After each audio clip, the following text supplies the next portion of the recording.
It's that time again, and that can only mean one thing. It's time for What the Fitness.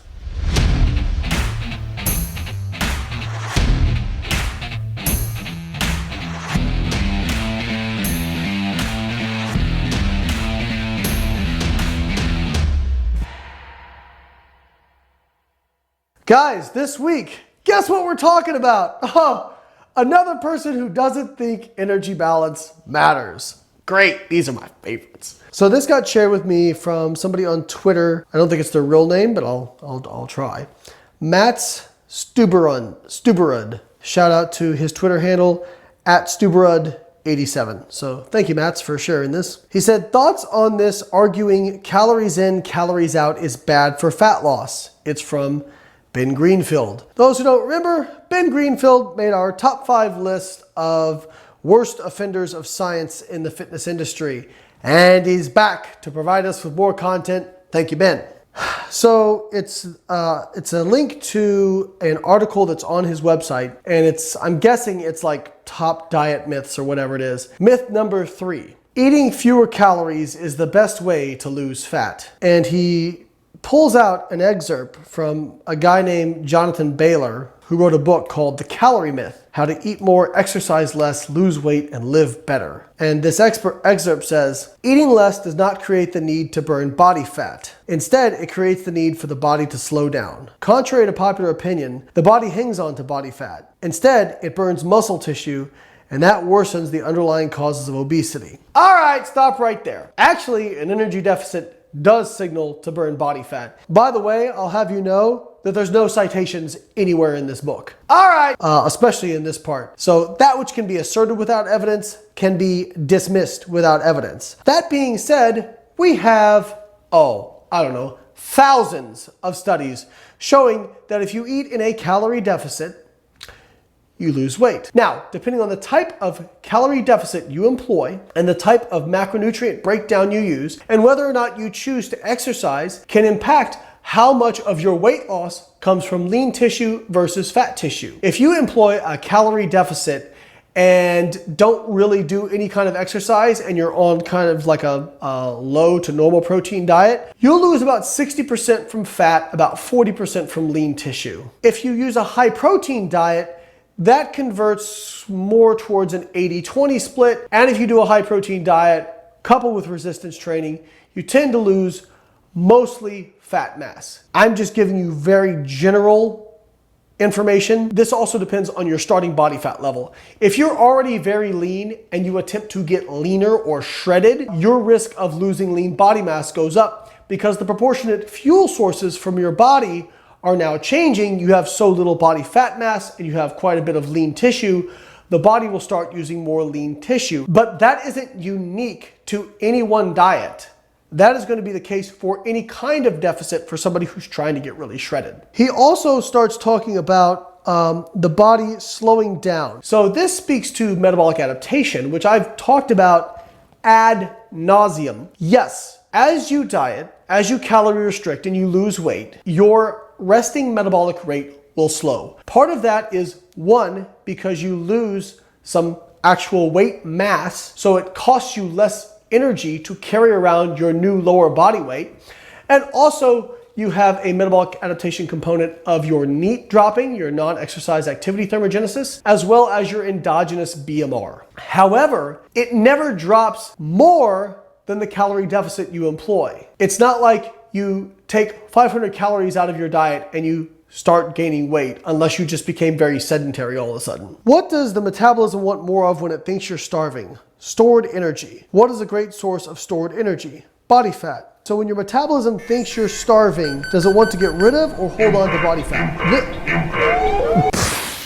All right, literally says, what is a great source of stored energy? Body fat. So if you're starving, why the fuck would your body hold on to stored energy? So it's just energy that's just sitting there. Hey, I know we're starving and we could fucking die, but let's not use this body fat. That is completely nonsensical and frankly fucking dumb. Now, will your body do things to increase the efficiency at which you can convert that body fat to energy so it takes less calories to make that happen? Absolutely. But it is still stored energy. Thus, when you are in an energy deficit, the body will use it to make up that deficit. What type of tissue burns a lot of calories? Muscle tissue.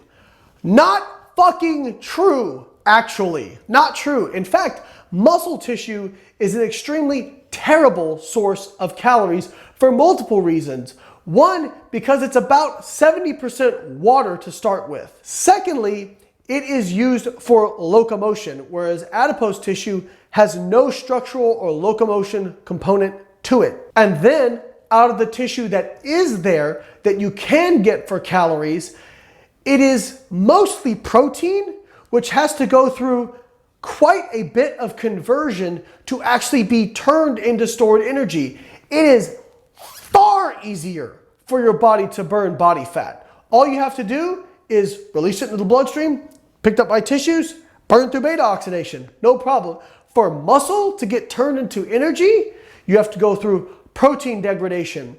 Then you have to shuttle those amino acid carbon skeletons to the liver where they can go through gluconeogenesis, or some of the ketogenic skeletons can be used like in the muscle tissue.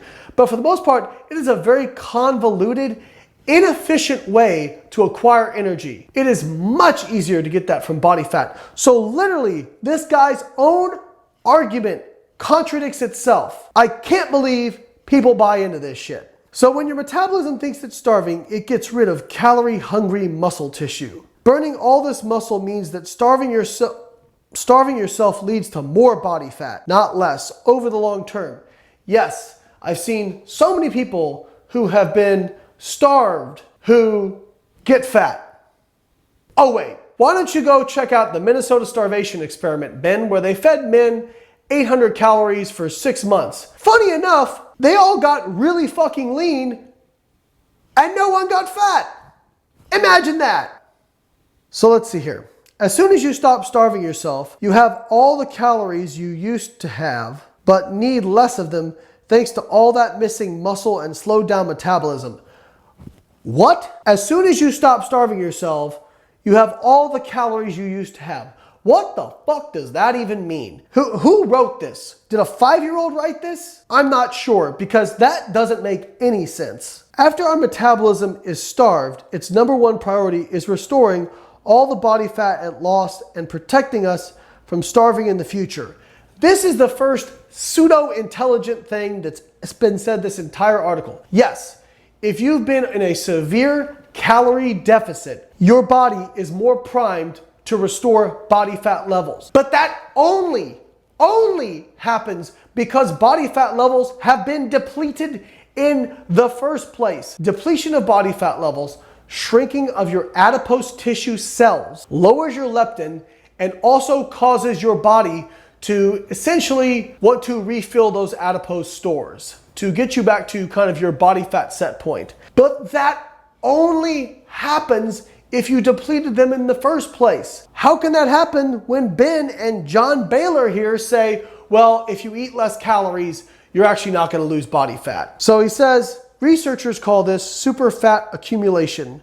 From researcher E.A. Young at the University of Texas. These and other studies strongly suggest that fat superaccumulation after energy restriction is a major factor contributing to relapsing obesity so often observed in humans. This happens because people after a diet tend to be what's called hyperphagic, meaning they eat a shitload of calories after they're done dieting. This bullshit cherry-picked quotation does not support what Ben is saying. What it supports is the idea that if you deplete your body fat or you reduce your body fat, that the body will want to restore you to your previous body fat level unless you continue some form of restriction, meaning after a diet, you don't go crazy and overeat calories. What a lot of people do is they diet super aggressively, they lose body fat, and then when they're done, they binge eat their way back up to their previous body fat or even beyond.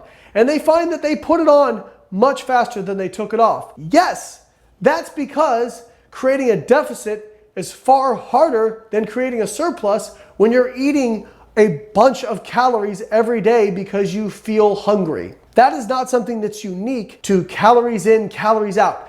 Calories in, calories out is what is. You are confusing calorie tracking for calories in and calories out. The number of people who confuse these two things absolutely blows my mind. Saying this shit is like saying, I saved money without a budget. Therefore, you don't need to earn more money than you spend since I saved money without a budget. No, you're confusing a tool, budgeting or tracking calories, with a physiological process.